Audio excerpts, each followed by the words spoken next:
Bueno, es un gusto compartir con ustedes algún tiempo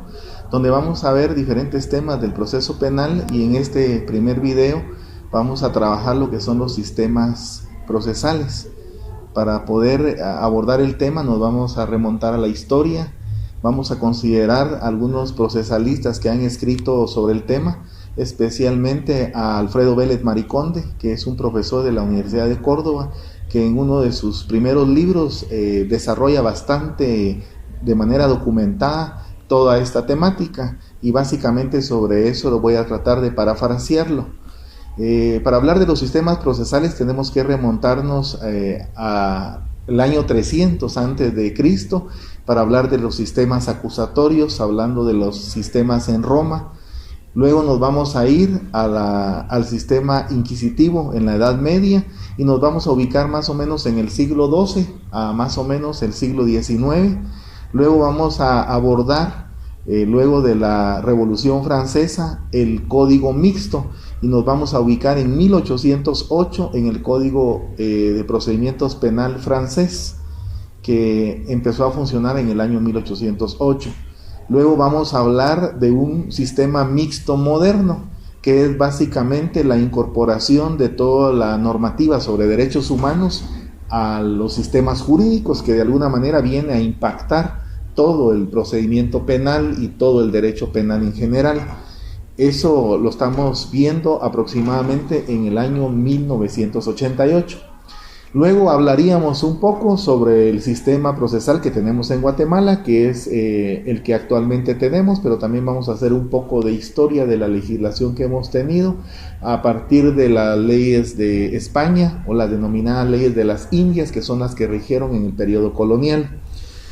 Para entrar en materia entonces sobre los sistemas acusatorios, vamos a hablar, como habíamos dicho, remontándonos a Roma, a Grecia, y vamos a hablar de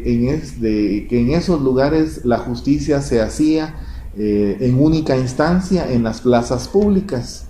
Normalmente ocurría que se convocaba a la población para discutir asuntos de importancia y de interés, y básicamente resolver un problema jurídico como acusar a una persona de cometer un delito. Eso se hacía llamando a las personas y convocándolas a toda la población en general a un lugar público, a una plaza pública podría ser, y en algunos lugares habían lugares como las ágoras que existían para poder llegar a discutir este tipo de asuntos. Ahí aparecía un ciudadano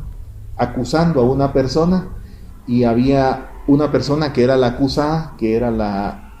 en contra de quien se señalaba de cometer un delito, y esta persona también tenía la posibilidad de defenderse ella misma, y en algunos casos tenía la posibilidad, esto no es exactamente igual en todos lados, sino en cada lugar habían variantes, tenía la posibilidad de tener un abogado defensor, que en esa etapa no propiamente era un abogado, sino era un advocatus, como se le llamaba, que asumía el papel o el rol de defensor. Por eso se le llamó sistema acusatorio, porque se basaba en una acusación que era pública. Como se hacía en una plaza pública, era de manera conocida por toda la población, había publicidad plena, era el oral, era totalmente contradictorio, ya que estaban las dos partes, el acusador y quien ejercía la defensa o quien era el acusado. Y luego una característica interesante de este sistema es de que quienes resuelven es la población, o ya denominado un jurado popular. El jurado popular era la población en general, quienes se reunían y quienes tomaban las decisiones de condenar o absolver a una persona. En este sistema prácticamente quien juzga es la misma población que la asume como jurado popular, y entonces, no teniendo conocimientos jurídicos, ellos lo que tenían que hacer era resolver conforme lo que denominamos el sistema de la íntima convicción, que es un sistema que, según los procesalistas al día de hoy, le suelen decir que se resuelve conforme los dictados de su corazón, conforme la persona lo considere nada más según su grado de convencimiento, sin la necesidad de explicar alguna razón de por qué se tomaba tal decisión. Eso es lo que existió en ese primer momento y es el primer sistema de valoración de prueba que le llamamos así, de la íntima convicción, porque las personas no estaban sujetas a ninguna regla totalmente, sino simplemente se tomaban las decisiones. Sobre esto, un punto de referencia podría ser que nosotros viéramos la película de la Pasión de Cristo, la película que anda por ahí reciente,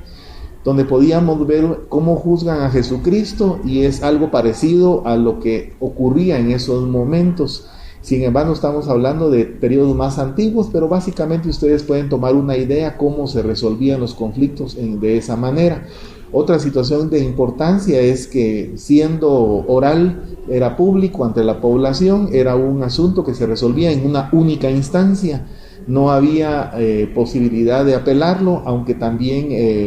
en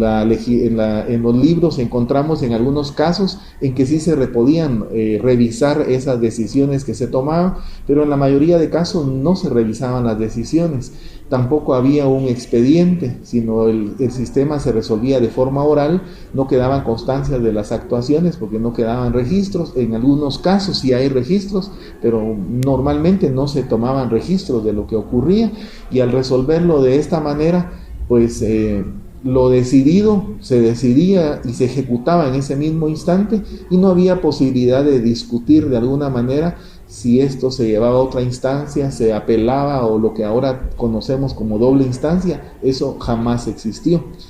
De esa cuenta que esas eran básicamente las características de estos juicios, como se resolvían en los sistemas acusatorios. En el siguiente video vamos a abordar ya del siglo XII en adelante. Hago la aclaración que esto